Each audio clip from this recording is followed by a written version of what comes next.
Me gusta recordar estas expresiones a veces muy prácticas y muy sencillas de Juan Pablo II, porque nos ubican inmediatamente, como que nos empiezan a desperezar y abrir los ojos. Ah, caray, es que la vida política, que es muy amplia, no solo es vida partidista, también puede ser compromiso en mi barrio, en mi comunidad, en mi colonia, en mi sindicato, en un movimiento de comerciantes, en una lucha por tierras, en compromiso ecológico, pueden ser muchas cosas. La vida política es parte del itinerario laical cristiano.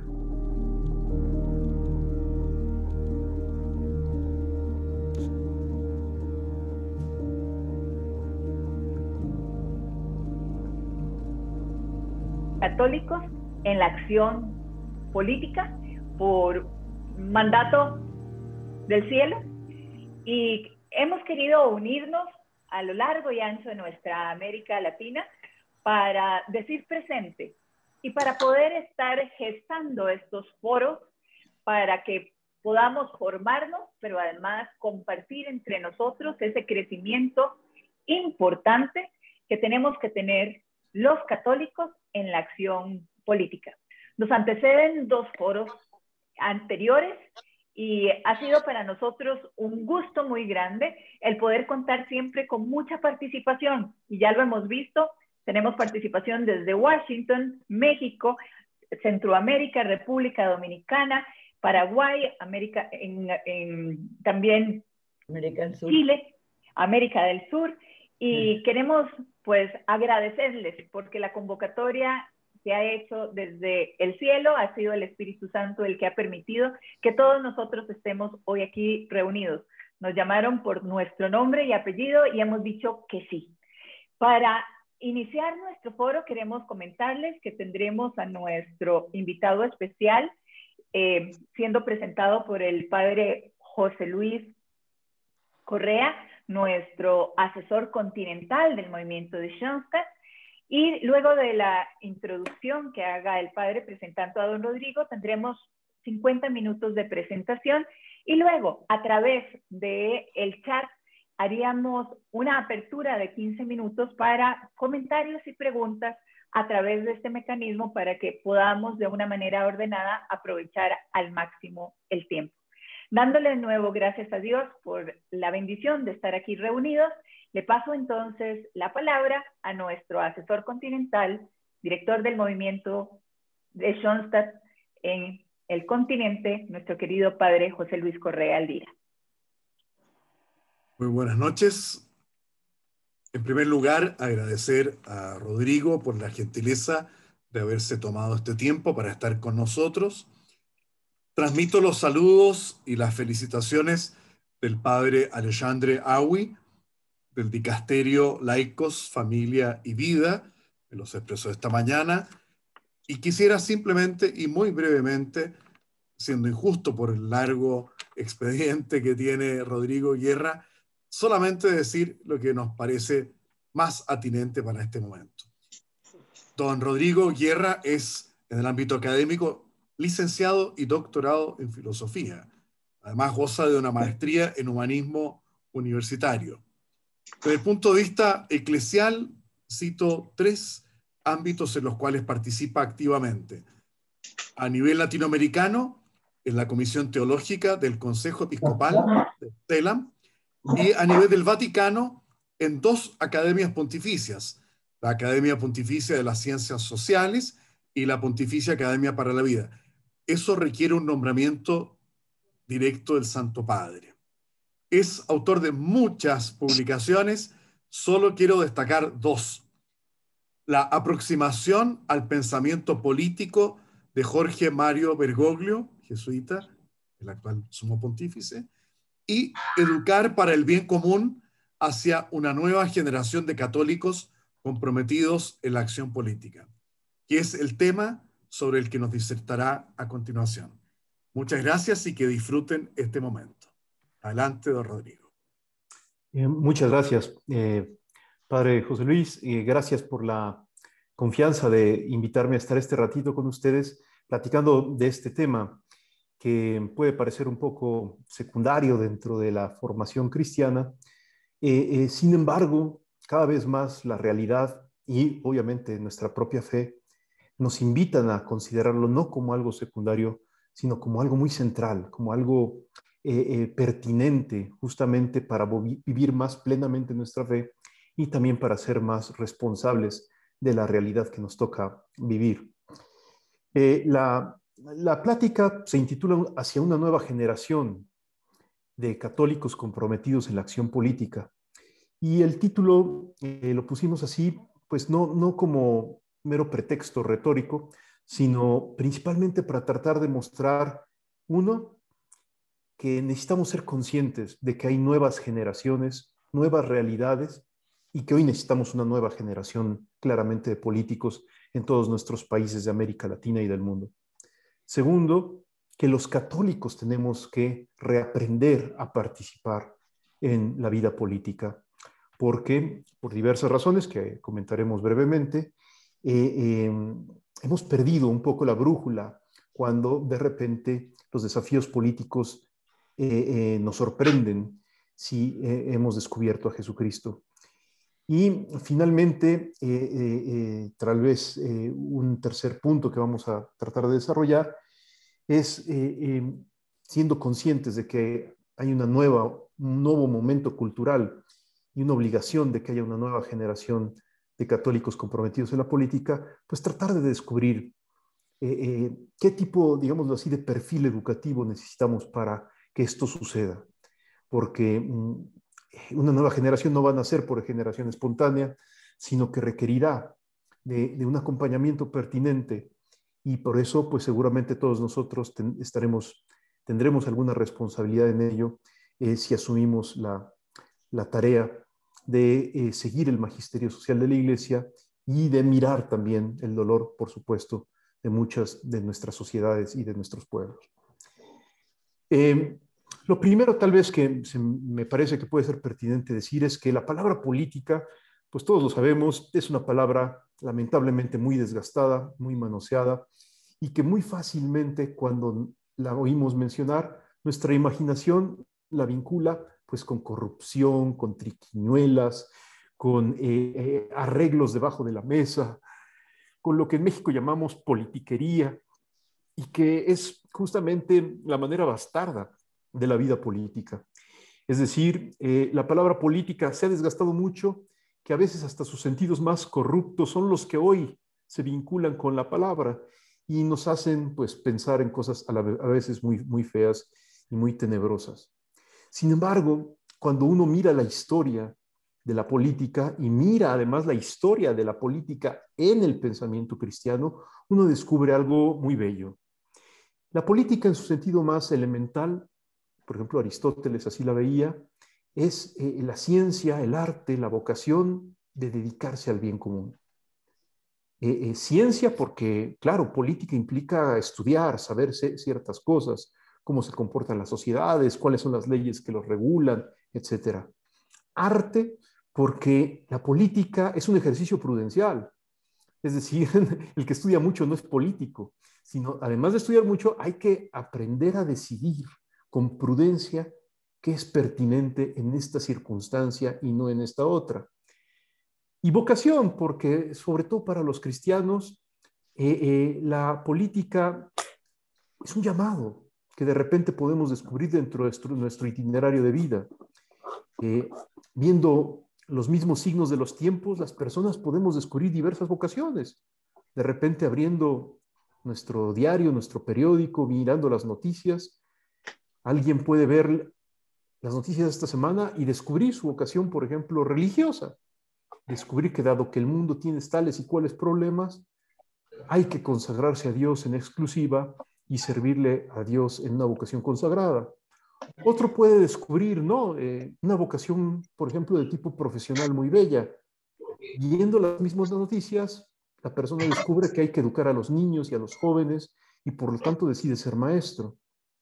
Pero algunas personas viendo este escenario, que todos podemos mirar por igual, descubren que Dios nos ama y nos invita a amar. El mandamiento del amor significa cuidar al otro, cuidar del destino del otro. Eso significa amar y ser amigos. Y de repente, en un cierto momento, a lo mejor de esta reflexión, uno puede descubrir que el mandamiento del amor, si bien nos invita a amar al prójimo, si somos todavía más ambiciosos, podemos intentar amar a todos, hacer el bien de todos para todos y el bien que todos requieren y exigen. Y eso es a lo que llamamos política. El Papa Pío XII justamente por eso decía que la política es una de las formas más excelsas de la caridad.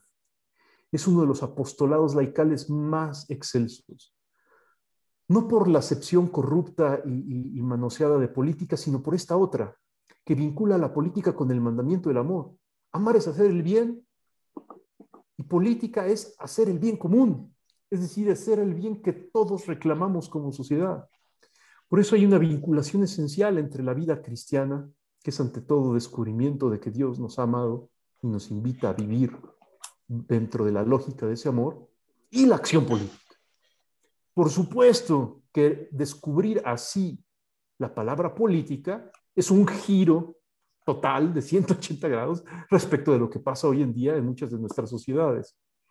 Pero justamente eso es lo que hay que reaprender y redescubrir para que entonces miremos tal vez la vocación y el llamado al compromiso político con mayor simpatía, con menos temor y sabiendo que Dios, si nos llama ahí, nunca nos dejará de acompañar.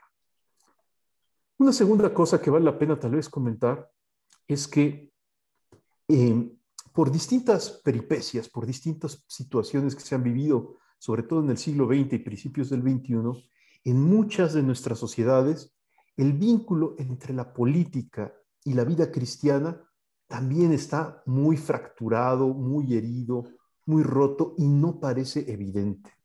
No parece evidente. Por eso es importante decir algo que a lo mejor ustedes pues ya conocen por sus estudios, por su catequesis, por a lo mejor algún estudio teológico, pero que ayuda de manera como rápida, fuerte, de fondo, a ubicar de qué estamos hablando y por qué hay un vínculo entre la vida cristiana y el compromiso político. Y la cuestión es la siguiente. La esencia de la fe cristiana no es una doctrina. La esencia de la fe cristiana no es un conjunto de valores o de conceptos. La esencia del cristianismo es Cristo. Nos recuerda Romano Guardini, nos recuerda Joseph Ratzinger, nos recuerda el Papa Francisco. La esencia del cristianismo es Cristo. Cristo es Dios y hombre verdadero. ¿Esto qué significa? Que Dios, el creador de todo el universo, de toda la realidad, de toda la historia, el Señor del cosmos y de la historia, se ha encarnado. Y el misterio de la encarnación es un misterio que nos hace falta mucho explorar, porque a veces pensamos que se refiere solamente al hecho de que Dios tomó condición humana en el seno de la Virgen hace 2000 años. Pero cuando revisamos el rico patrimonio de sabiduría cristiana y sobre todo el magisterio del Papa Juan Pablo II, descubrimos algo más. Que el misterio de la encarnación se prolonga en cada uno de nosotros por la gracia del bautismo. En otras palabras, la condición humana de cada uno de nosotros ha sido asumida en la segunda persona de la Santísima Trinidad. Todo hombre y todo el hombre están abrazados y acogidos por Dios desde el momento de la encarnación. ¿Esto qué significa? Significa que todo lo que nos sucede en nuestra vida, nuestras alegrías y nuestras penas, nuestras dificultades y nuestros dolores, vaya hasta nuestros dolores físicos, Jesús mismo los experimenta en primera persona. Así de fuerte es el modo como Jesús carga con nuestra humanidad, asumiendo la humanidad de cada hombre y de todo hombre. Y justamente este misterio de la encarnación que está prolongado, como extendido a través del tiempo y del espacio en todos nosotros, se llama iglesia. Por eso la iglesia es el verdadero cuerpo místico de Jesucristo, realidad empírica y concreta a través de la cual la gracia se hace presente en medio de la historia. La iglesia es sacramento de salvación justo por esto. Sacramento es todo signo sensible que transmite la gracia, y el gran sacramento universal de salvación es la iglesia. Es la iglesia. Es decir, tu carne y la mía, que han sido asumidas realmente por el misterio de la encarnación. Perdón por extenderme en esto que puede sonar a rollito cristológico y aparentemente un tema alejado de lo que hoy nos ocupa, pero este es el fundamento por el que la fe cristiana está vinculada con la acción política. Porque nada de lo humano está fuera del abrazo del misterio de la encarnación. Es por fidelidad a Jesucristo, verdadero Dios y verdadero hombre, que los laicos estamos llamados a involucrarnos en la acción política. Laico significa pueblo, todos lo sabemos, ¿no? Viene del griego, laos, que significa pueblo, y se refiere principalmente al pueblo de Dios, que camina en la historia por la gracia de la inmersión de nuestra vida en Cristo y de la inmersión de Cristo en nuestra vida, que es el bautismo. Los laicos, durante mucho tiempo, nos entendimos a nosotros mismos como los no consagrados, como los no sacerdotes. Sin embargo, el Concilio Vaticano II nos ayudó a redescubrir algo que siempre había estado ahí, pero que a veces se había quedado como desdibujado por una especie de exaltación unilateral de la vocación sacerdotal y de la vocación consagrada. Y es que la gracia fundamental, la gran dignidad, la gran alegría que Dios nos ha regalado es el ser cristiano. Y todo lo demás, como el sacerdocio, la vida consagrada, es una diversificación ministerial. Pero no, la gracia fundamental es ser bautizados, es ser hijos de Dios, es ser hijos en el Hijo. Eso es lo más importante y lo más fundamental. Por lo tanto, los laicos no nos definimos negativamente como los no sacerdotes o los no consagrados, sino nos definimos positivamente. Como laicos somos los cristianos que tenemos una vocación propia y específica. Una vocación específica. La carta a Diogneto, un antiguo texto cristiano de la primera época de la Iglesia, describe esta relación de los cristianos, de esta vocación de los cristianos, como ser sal de la tierra y luz del mundo, ser como el alma del mundo. La vocación de los fieles laicos es darle vida al mundo, que muchas veces cree que puede funcionar y operar por sus solas fuerzas, y se le olvida que solamente existe esperanza, vida, futuro, si descubrimos que Dios sostiene justamente todos nuestros quehaceres y toda nuestra vida social y todas nuestras peripecias y aventuras que podemos vivir dentro de la historia. En otras palabras, porque todo lo humano es parte del misterio de la encarnación, la vida política no es la excepción. La vida política está llamada a recibir el abrazo y la buena noticia del Evangelio. Si hubiera un solo segmento de la vida que pudiera estar aislado del Evangelio, de la vida cristiana, eso significaría que la encarnación no había sido total y por lo tanto que la encarnación es una mera metáfora, es un mero cuentito, un gran engaño en el fondo, porque lo humano hubiera quedado, una parte importante del humano hubiera quedado como al margen. Y no, justamente la esencia de nuestra fe es que todo lo humano ha sido asumido en Cristo y por lo tanto que todo está llamado a encontrar su plenitud en Cristo. Y allí es donde los fieles laicos, que estamos llamados a transformar el mundo según Cristo, podemos encontrar eventualmente en la vida política parte de nuestra realización, no solo profesional, sino de nuestra realización cristiana y de nuestro camino de santificación. La vida política es un verdadero apostolado. porque significa llevar la buena noticia que hemos encontrado en Cristo a esos terrenos límite, a esas periferias existenciales de las que nos habla el Papa Francisco, que muchas veces están totalmente ausentes de la presencia de la fe y del cristianismo. En algunos estados, por ejemplo, como en el caso mexicano, el Estado es laico, a un grado de laicismo, es decir, de expulsión de la vida cristiana. Y tenemos que entender que por habernos encontrado con Cristo, eso no es nuestro llamado. Ese no es el camino, sino que el camino es reintroducir con prudencia política, con sabiduría práctica, con caridad y paciencia cristiana, reintroducir la buena savia del Evangelio y de la vida cristiana al interior de las estructuras del orden temporal para darles una nueva vitalidad, para darles una nueva vitalidad. ¿Cuál es la brújula, el mapa para dar esta nueva vitalidad? La doctrina social cristiana. Evidentemente, cuando hablamos de católicos en la política, no solamente hablamos de personas con buena intención y con ganas de hacerle el bien al prójimo y a todos, sino que requerimos descubrir cómo el Evangelio se desdobla, por así decirlo, iluminando cuestiones económicas, sociales, políticas, movimientos populares, luchas por la justicia, luchas por los derechos humanos, activismo cívico-político, trabajo partidista y hasta ejercicio de gobierno.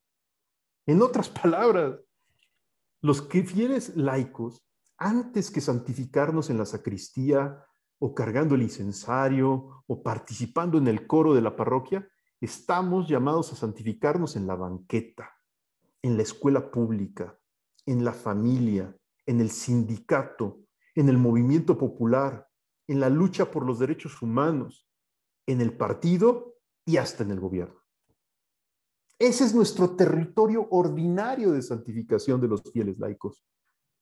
Muchos de nosotros, cuando de repente nos dedicamos fuertemente a actividades intraeclesiales, se nos olvidan estas cosas y creemos que somos principalmente buenos cristianos si nos dedicamos a dar pláticas prebautismales, si cantamos en el coro, si le ayudamos al Padre a cargar el incensario. Todo eso está bien que lo hagamos. Esas actividades no son malas, pero las hacemos de manera subsidiaria, no más porque el Padrecito no puede solo.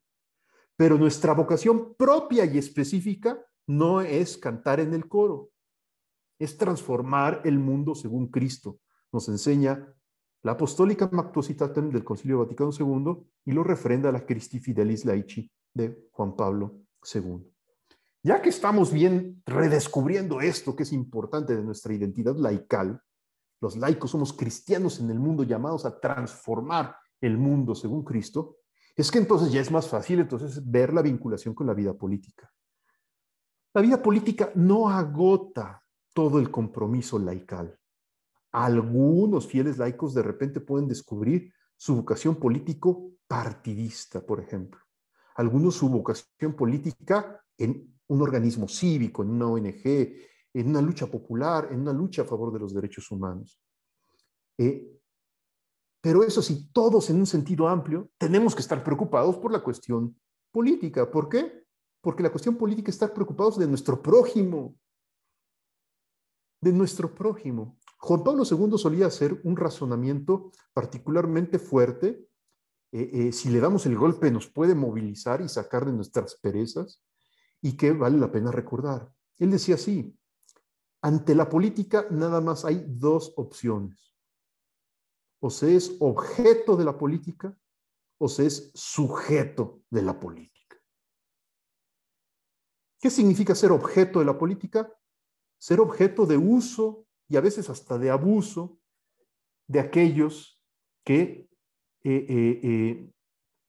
sí se animan a participar en este tipo de compromisos y de decisiones.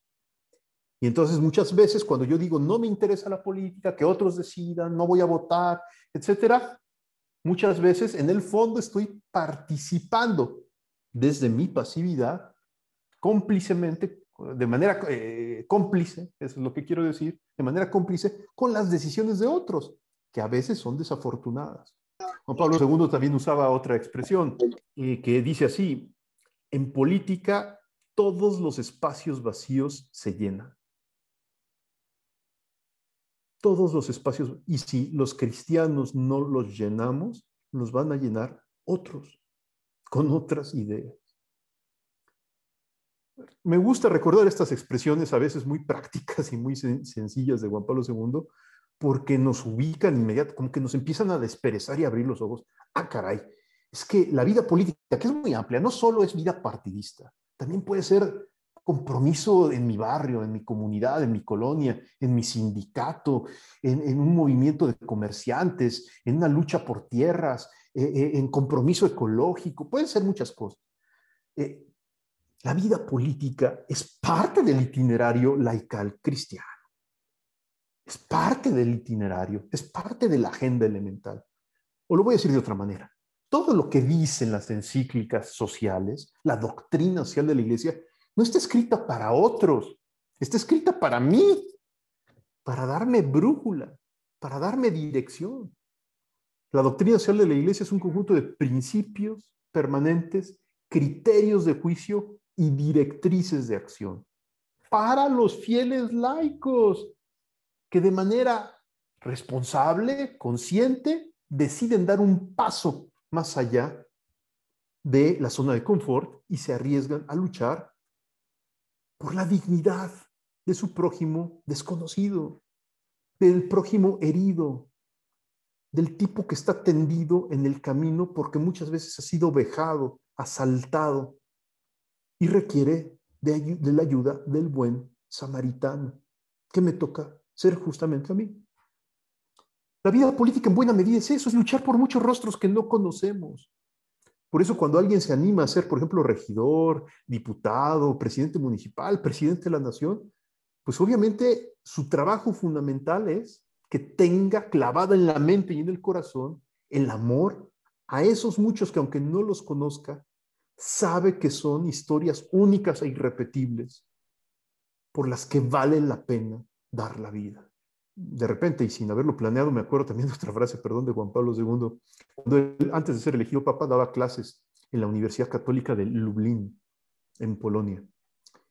Y él vivió pues muchas peripecias, ¿no? Como pastor, como capellán de laicos que asumían responsabilidades políticas, por ejemplo, del movimiento obrero en Polonia, lo que luego daría lugar al sindicato Solidaridad. Obreros, muchas veces sin mucha formación, pero que amaban a la Virgen de Czestochowa, amaban a Cristo y sabían que estaba mal el comunismo. Entonces Wojtyła los acompañaba, formándolos en doctrina social de la Iglesia, en ética social, etcétera, animándolos a que se organizaran, a que defendieran sus derechos como trabajadores, porque el Rerum Novarum enseñaba eso. Y en algunos momentos él les decía la siguiente frase, que es muy fuerte, es muy estremecedora, pero ayuda mucho a entender la vocación del católico en la política. Karol Wojtyła decía: en la lucha por la causa de la verdad y por la causa de Dios, a veces hay que llegar al derramamiento de la sangre. Pero que la sangre que se derrame nunca sea la de nuestros adversarios, sino la nuestra.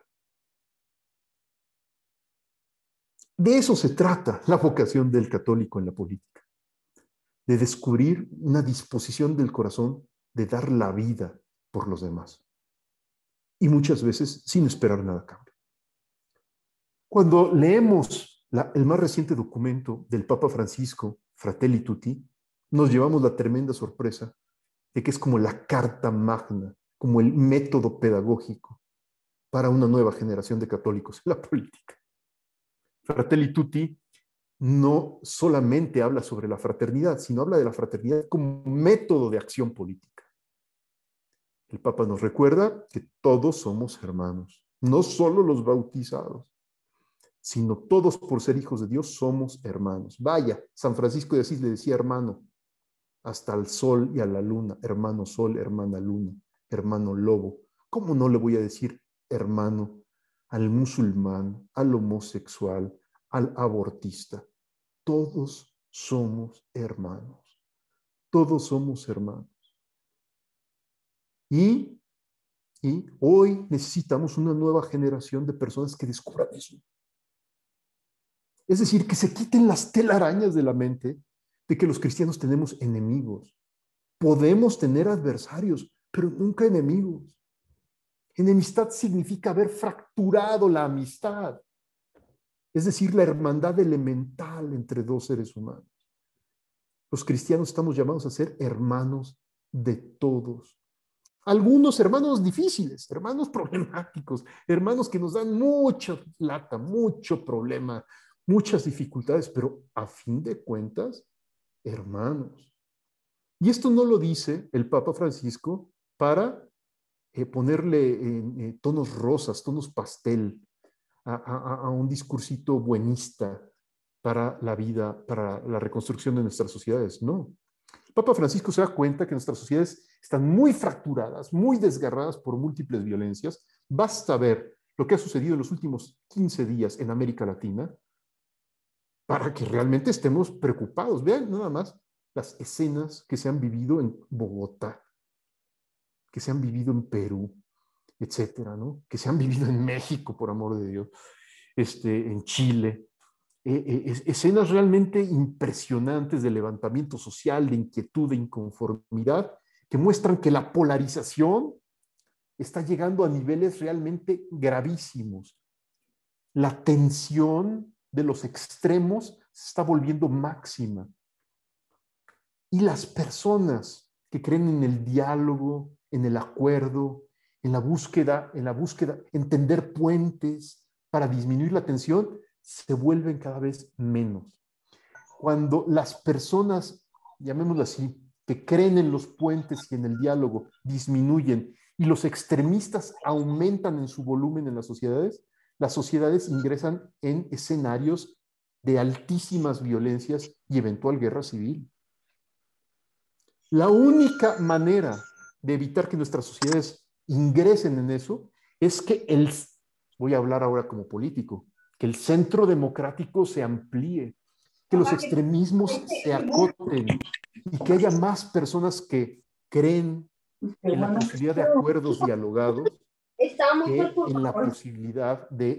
los mexicanos somos muy mal ejemplo para estas cosas y tenemos una frase espantosa que se las voy a compartir. No es la que mejor expresa los bonitos valores de los mexicanos, pero es ilustrativa de lo que quiero decir.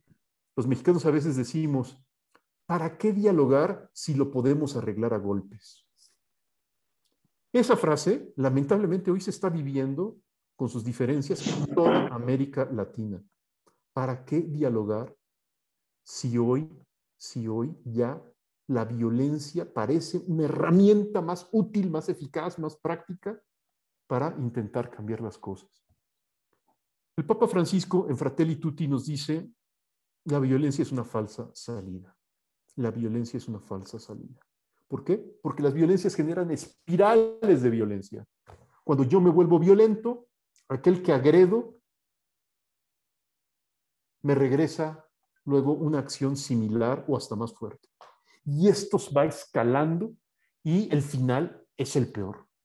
Una sociedad se puede desgarrar, un país puede destruirse a sí mismo, como devorarse, canibalizarse a sí mismo, si las espirales de violencia se dejan crecer.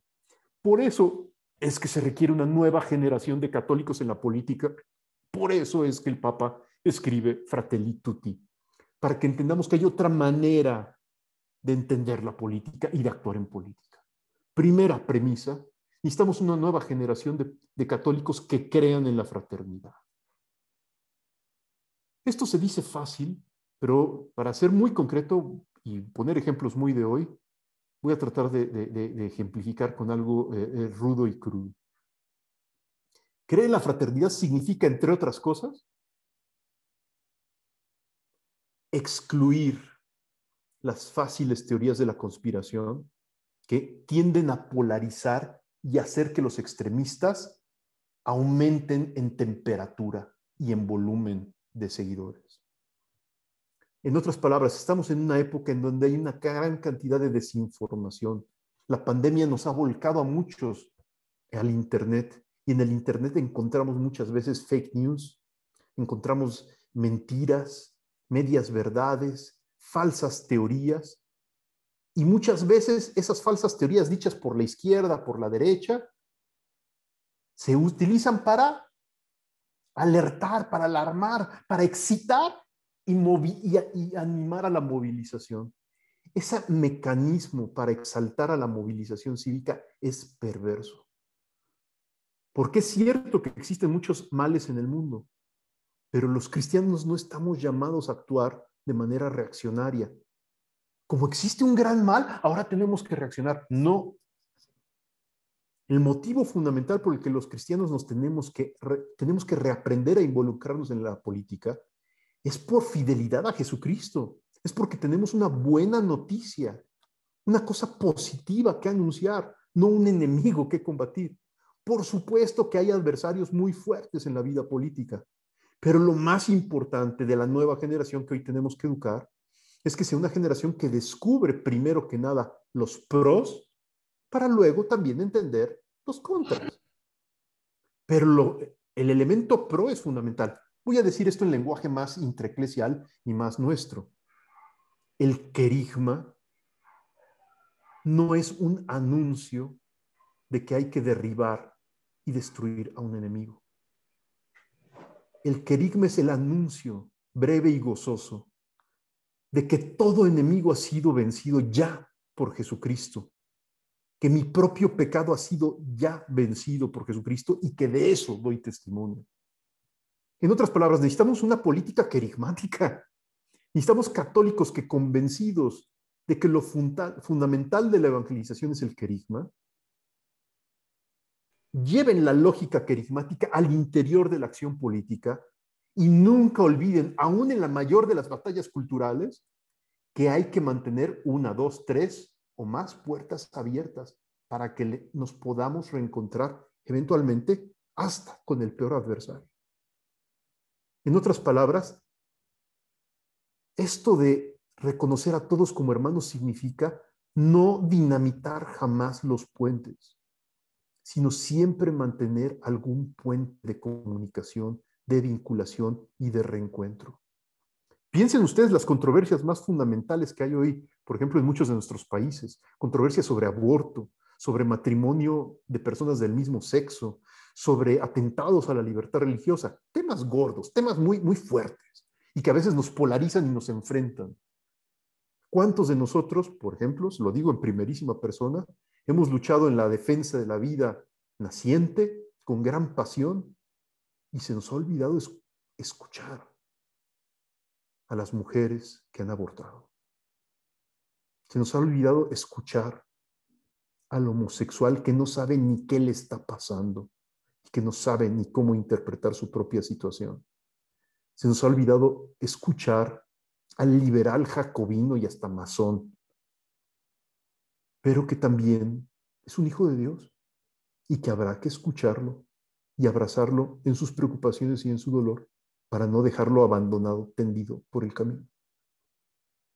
Por eso es que el Papa Francisco insiste tanto que, por ejemplo, en las luchas a favor de valores como estos, que suelen estar son valores, elementales en la acción católica, dentro de la acción de los católicos en la vida política, el Papa Francisco siempre insiste que no ideologicemos estas luchas. La lucha pro vida y pro familia se puede llegar a ideologizar de una manera fascista, cuando solamente se defiende, por ejemplo, el derecho del no nacido, y se nos olvida que hay que luchar también en contra de la pena de muerte. Que la guerra ya no es alternativa para los cristianos, gracias a la profundización doctrinal que ha hecho el magisterio de la Iglesia sobre el tema de la guerra, etc. En otras palabras, cultura de la vida es la cultura que afirma la dignidad de la vida desde la concepción y hasta la muerte natural. Y ahí están los migrantes, los pobres, las personas a las que se les han violado los derechos humanos en muchos temas, etc. Pongo estos ejemplos simplemente para mostrar que entonces un documento sobre la fraternidad es como una carta magna para redescubrir el verdadero sentido de la política. ¿Qué otras cosas nos regala el Papa Francisco en Fratelli Tutti y que nos invitan a pensar en que necesitamos hacer nuevas escuelas de formación de católicos en la política? No solamente redescubrir la importancia de la fraternidad, sino entender que el cristianismo trasciende toda ideología. Hoy, por ejemplo, en algunos ambientes se afirma que si uno es verdadero cristiano, no puede estar con las derechas. Y en otros ambientes se afirma que si uno es verdadero cristiano, no puede estar con las izquierdas. Pues fíjense que ambas posturas están profundamente equivocadas. Porque el único que puede reclamar la totalidad del corazón es Jesucristo. Y por lo tanto, un cristiano nunca puede darle la totalidad de su corazón y de su mente y de su compromiso a una ideología política conservadora o liberal, de derecha o de izquierda, por excelsa que se presente. Porque la política, aún la más sana, no salva. En otras palabras, los cristianos siempre debemos de vivir con una profunda inconformidad respecto de los proyectos y programas de acción política partidistas e ideológicos. Las ideologías son reduccionismos interpretadores de la realidad. Liberalismo y conservadurismo son ideologías. Y ser cristiano no es seguir una ideología, es seguir una persona viva que trasciende cualquier discurso teórico, por argumentado que esté. Por eso es que un cristiano comprometido en la acción política tiene que relativizar curiosamente la política. No volver a la política un dios, sino ubicarla en su modestia. En su modestia. ¿La política es necesaria? Sí. ¿Suficiente? No. Nunca la política, nunca la... O sea, lo voy a decir de otra manera. La trampa está cuando alguien empieza a identificar fe cristiana con ideología política y cree que solamente hay una forma de ser cristiano en la vida política, que es suscribirse a este partido, a esta ideología, defendiendo este candidato. Muchos de nuestros hermanos norteamericanos, por ejemplo, en la pasada contienda electoral, cayeron en esa trampota. Yo oí decir a laicos y aún algunos importantes prelados que viven en los Estados Unidos que solamente era posible que un católico votara por un determinado candidato y por un determinado partido. El Papa Pablo VI nos enseña que una misma fe puede dar lugar a diversos compromisos políticos. Tenemos que vivir con libertad los compromisos políticos. Algunos partidos estarán más cerca de la doctrina de la Iglesia, otros más lejos. Pero en todos tendremos que vivir con inconformidad, con criticidad permanente, porque la dimensión social del Evangelio siempre nos permitirá emitir un juicio crítico sobre toda forma concreta de acción política. Eso es una gracia que nos da libertad. Esto no nos convierte en unos seres gruñones que a nada les parezca. Lo que nos convierte es en seres libres. Esta es la libertad de los hijos de Dios. Que tenemos un parámetro superior al de las ideologías políticas para juzgar la vida y la historia. Y gracias a que tenemos ese parámetro superior, aún en este miserable partido imperfecto que tengo delante, puedo yo participar con libertad, sabiendo de entrada que va a haber muchas deficiencias, muchas incoherencias y que yo estoy llamado a no caer en ellas, por supuesto. No sé si me explico. Voy a ordenar ahora mismo estas reflexiones de otra manera. Las ideologías han lastimado mucho el compromiso de los católicos en la vida política, porque muchos católicos hemos caído en ideologías de izquierda o de derecha creyendo que se identifican con la fe cristiana, y eso es una trampa. Allá en los años 80, el cardenal Ratzinger publicó con autorización del Papa Juan Pablo un famoso documento que se llama Libertatis Nuncius. Instrucción sobre la teología de la liberación. Dice muchas cosas el documento, pero lo más importante es cuando Ratzinger señala que el problema de algunas teologías de la liberación consiste en lo siguiente: en usar mediaciones socioanalíticas incompatibles con el Evangelio y en temporalizar el reino. Voy a explicar esto que puede sonar un poco técnico y académico. ¿Qué es lo que se criticaba de algunas teologías de la liberación? Que utilizaban herramientas procedentes de ciertas teorías sociales que son incompatibles con el Evangelio. En aquella época, pues el marxismo, los marxismos estaban muy de moda, y el documento advierte el peligro de querer interpretar el Evangelio o la vida social a la luz del materialismo marxista. El materialismo es incompatible con el Evangelio. Y segundo, creer que un proyecto de acción política se identifica con el reino de Dios. Esas eran las dos cosas que el documento Libertatis Nuncio señala como verdaderos problemas abominables de algunas corrientes de la teología de la liberación que se han dejado seducir por el marxismo. ¿Por qué les recuerdo esto? Porque si entendemos el fondo de esa llamada fortísima de atención, podemos aplicarla en nuestro escenario contemporáneo y darnos cuenta que hoy existen igualmente tentaciones igual de perversas por la derecha.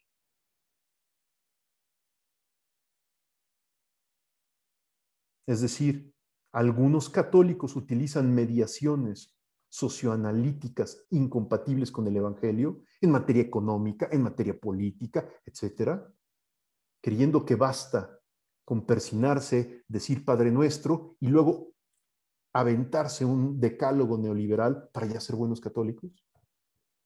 Y lo que es más grave, algunos creen que ser católico y de derechas es construir el reino. En ambos casos, tanto en la época, en la vieja teología de la liberación inspirada en el marxismo, como en algunas formas de compromiso católico en las derechas, estamos cayendo en los mismos errores. En el fondo, ¿cómo se corrigen estos errores? No tanto con regaños y señalamientos, sino redescubriendo que Cristo es una persona y por lo tanto más grande que cualquier ideología. Que nuestro seguimiento es a Cristo. Y si seguimos a Cristo, a veces seremos muy conservadores en algunos valores y a veces seremos muy liberales en algunas conductas, porque Jesucristo escandalizó a todos en su época. Los conservadores en su época eran los fariseos, por ejemplo, ¿no? Y les puso una tunda, ¿no? Y los liberales eran, por ejemplo, los samaritanos, ¿no? Que eran super light en muchas de sus convicciones. Y también, ¿cómo decir?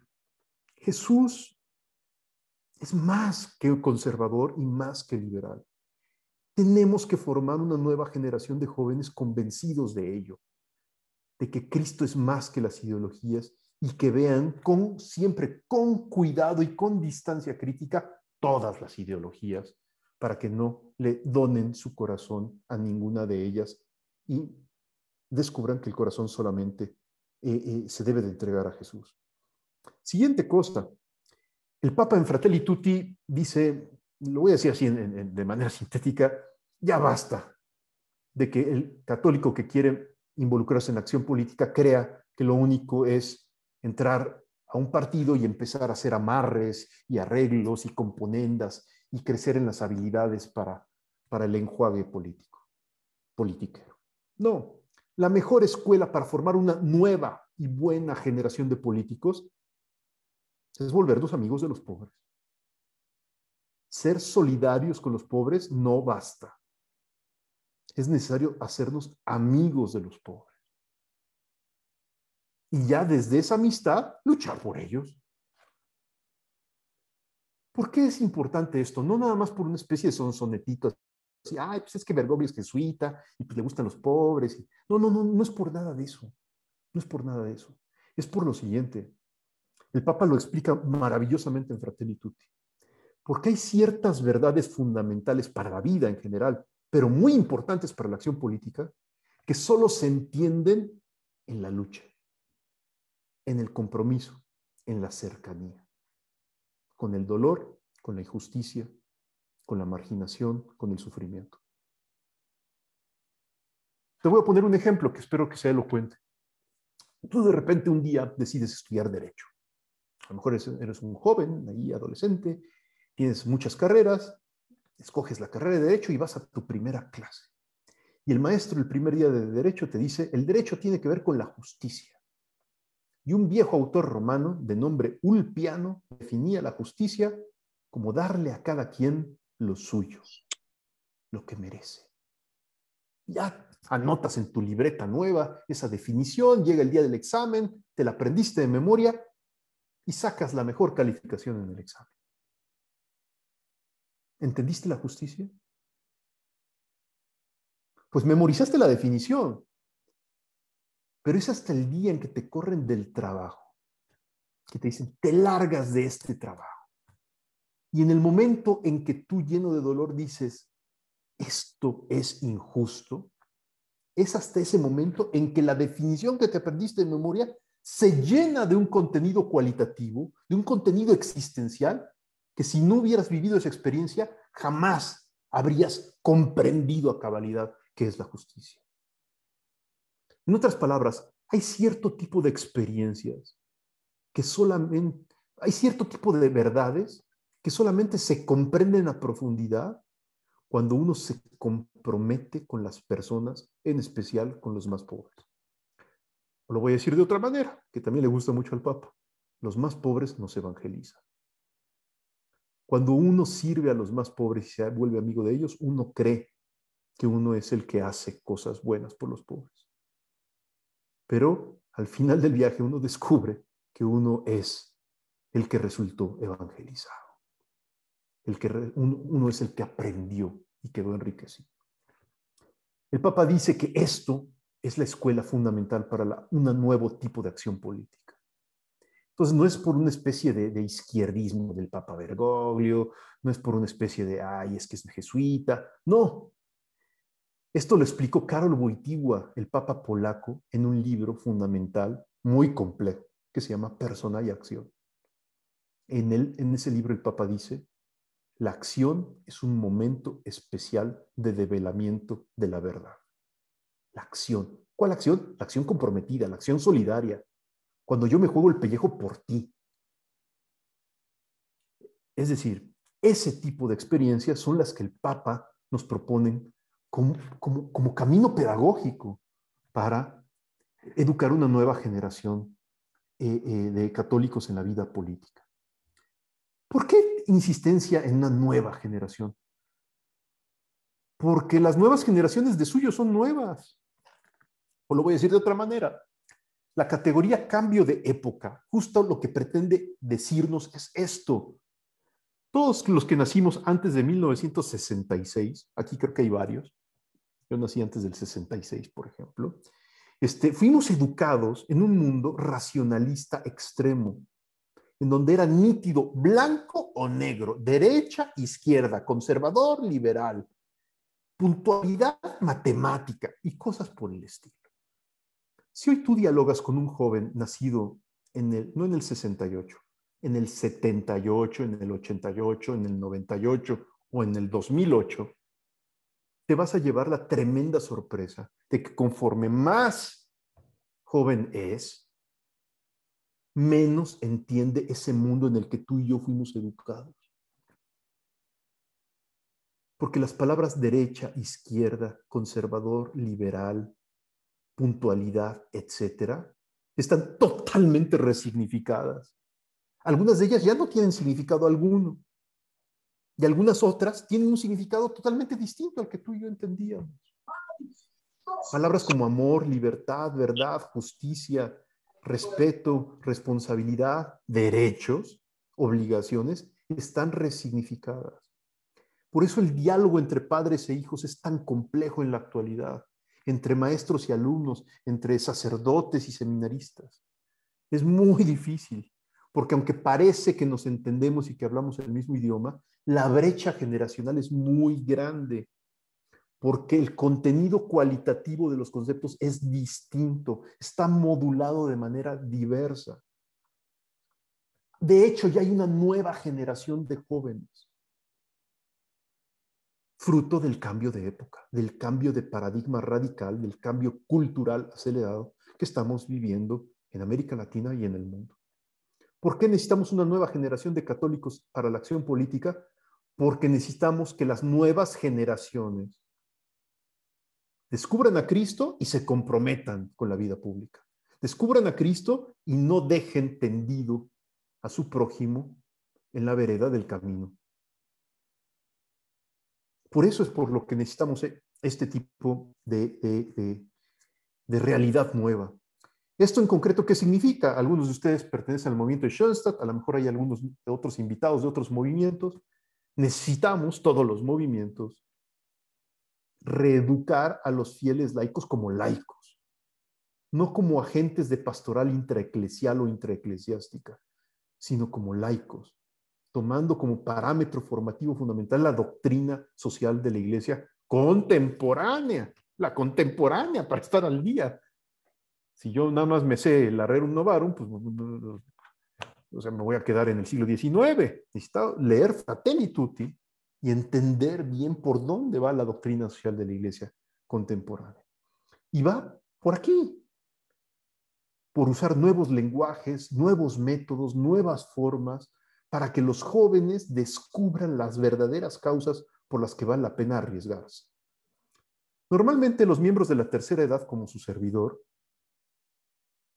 decimos cosas como: los jóvenes ya no tienen valores, los jóvenes ya no se comprometen como antes, los jóvenes, la generación millennial, la generación X, Y, Z, no le gusta el compromiso. Y con todos esos comentarios lo único que mostramos es que realmente somos unos decadentes viejecitos. Porque todo joven, por el mero hecho de ser joven, quiere quemar su vida en algo. Quiere entregarle su corazón radicalmente en algo. Y si no se lo entrega a las causas que nosotros consideramos las más nobles y las más justas, no se debe a que su corazón no lo demande. Se debe a que nosotros los adultos no hemos dado el testimonio así de convincente que los mueva a ese compromiso. El problema no son los jóvenes. El problema somos la generación adulta, que no le mostramos a los jóvenes lugares, causas y compromisos por los que valga la pena entregar radicalmente la vida. Entonces, evitemos el comentario de que a los jóvenes hoy les faltan valores, porque a los que les faltan valores y pantalones somos a nosotros los adultos, que somos tan, pero no sé si esto se entiende en otros países, pero en México decimos así, somos tan ñoños, tan sosos, tan aburridos, tan torpes, tan mojigatos, tan beaturrones, que nos hacemos repugnantes para la nueva sensibilidad juvenil, que no es racionalista, que a veces es posmoderna, que a veces es fragmentada, que a veces es emotivista, lo que tú quieras, pero así es. Y a esa generación tenemos que acercarles la verdad del Evangelio y el reto de las responsabilidades políticas. La verdad del Evangelio no es una verdad acartonada y triste. Por eso en Evangelii Gaudium el Papa tantas veces insiste: ya basta de anunciar el Evangelio con cara de funeral, como si viviéramos en cuaresma perpetua. Pues no, la cuaresma nada más son, gracias a Dios, 40 días que uno pasa, pero rapidito, porque uno está hecho para la Pascua, uno está hecho para la resurrección. La gloria de Dios es que el hombre viva. La gloria de Dios es que el hombre viva, decía San Ireneo, ¿no? Gloria Dei vivens homo. La gloria de Dios es que el hombre viva. No estamos hechos para la tristeza, para la cuaresma, mucho menos para la amenaza, para la condena. Estamos hechos para anunciar algo bueno, positivo y retador, como es el Evangelio, hasta sus últimas consecuencias, que entre otras son las consecuencias políticas. Creo yo que leer Fratelli Tutti nos puede dar pistas del método que hay que seguir. Creo yo también que hay otra manera, muy bonita, y a veces hasta más elocuente que la propia encíclica, de descubrir el camino pedagógico para formar una nueva generación de católicos comprometidos en la acción política. Esa forma es ver a los testigos del Evangelio que tenemos en América Latina. Les pongo 3 testimonios. Uno, Óscar Arnulfo Romero. Ahí tenemos un testigo del Evangelio, que supo enfrentar su realidad social y política. Curiosamente era obispo, pero la supo enfrentar superando las tentaciones ideológicas. Los conservadores lo consideraban excesivamente izquierdista porque amaba a los pobres y luchaba por ellos. Los izquierdistas lo consideraban excesivamente conservador porque era fiel al Papa, rezaba y amaba a la Virgen. No sé si me explico. O sea, no le daba gusto a ninguno. Terminó siendo ejecutado por la Junta Militar de El Salvador, en donde había miembros muy conservadores y pertenecientes a algunos grupos católicos muy, muy conservadores que rezaban el rosario, iban a misa y eran devotos de San José. Y lo mandaron matar.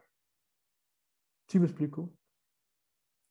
Hay que mirar a Óscar Arnulfo Romero, hay que leer sus enseñanzas para descubrir que necesitamos otro estilo de católicos comprometidos en la acción política.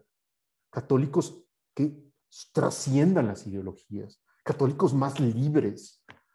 Y por ser más libres, pues más abiertos, más flexibles, porque son más sólidos en lo esencial.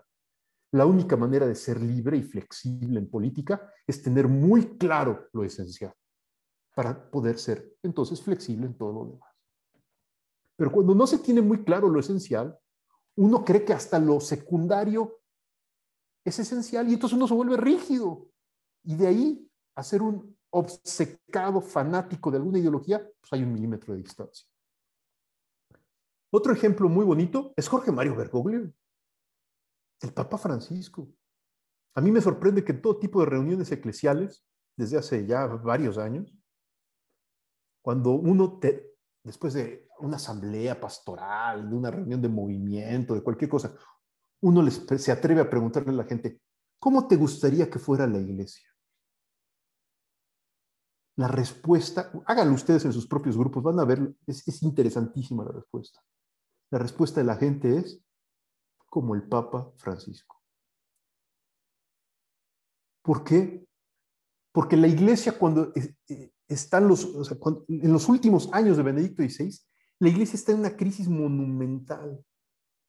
Los que ustedes son chilenos lo saben, ¿no? La credibilidad de la iglesia derrumbándose por los casos de abuso sexual y un montón de cosas, etc. La iglesia está en un momento tremendo. 12 meses después,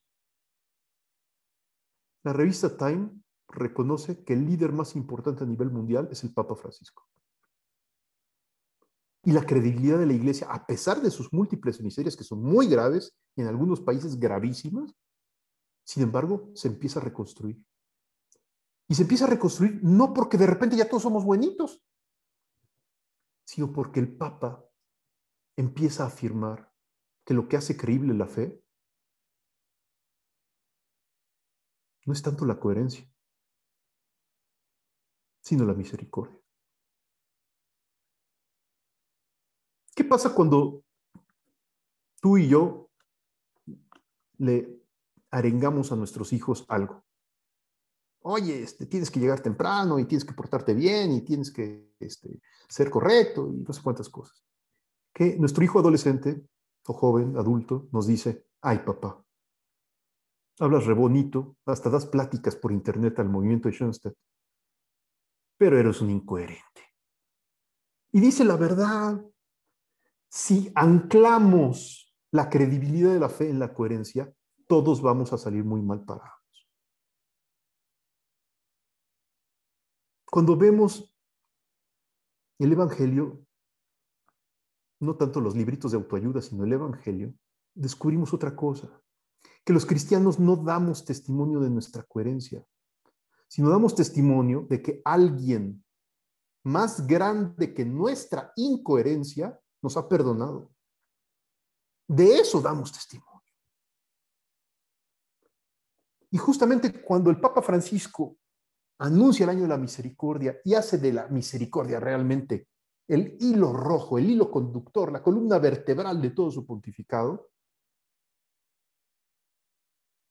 lo hace para mostrar que es necesario anunciar, no tanto que la Iglesia Católica es perfecta, sino que todos podemos reconstruir la vida si nos dejamos abrazar por Jesús.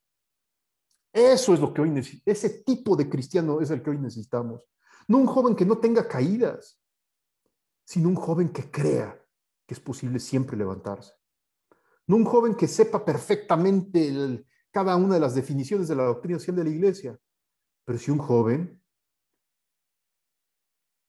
que entienda que el cristianismo lo hace libre y que gracias a la doctrina social de la Iglesia puede ser crítico de todos sus múltiples compromisos sociopolíticos.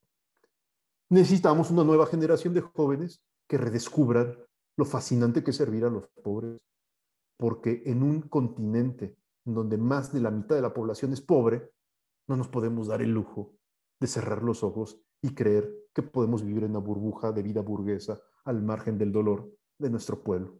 Y más cuando hay estallidos sociales del tamaño de los que estamos viendo en los últimos días y semanas.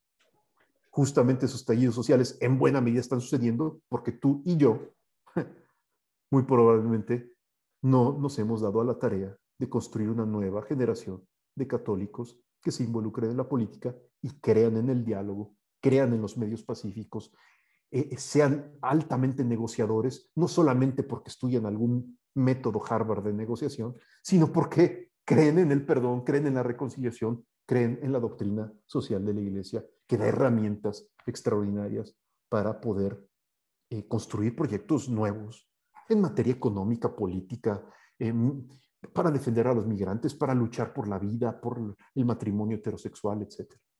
Hoy nuestras sociedades necesitan algo así. Y pues por eso mi invitación es a que tú y yo nos animemos a formar jóvenes así.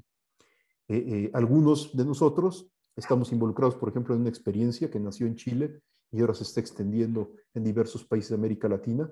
Le llamamos Academia de Líderes Católicos y justamente nació esta experiencia por eso, para formar una nueva generación de católicos comprometidos en la vida pública, pero no como politiqueros, ¿no? Sino como gente que, descubriendo que Cristo los fascina, el corazón se les ensanche tanto que hasta la vida política entre, ¿no? Digámoslo así, en sus ilusiones y en sus sueños. Esa es nuestra hipótesis en la academia, pero en cada uno de sus países y en el propio movimiento de Schoenstatt, yo me imagino que habrá oportunidades para mostrar que la doctrina social de la Iglesia es una dimensión constitutiva del Evangelio, no es un pegote más, sino es una dimensión constitutiva del Evangelio y que conviene formar a jóvenes, nuevos jóvenes, apasionadamente en ella. Si les parece, aquí me detengo y no sé si haya tiempo para un poco de diálogo y comentarios y preguntas. Gracias, don Rodrigo. Nos quedaríamos con usted toda la noche.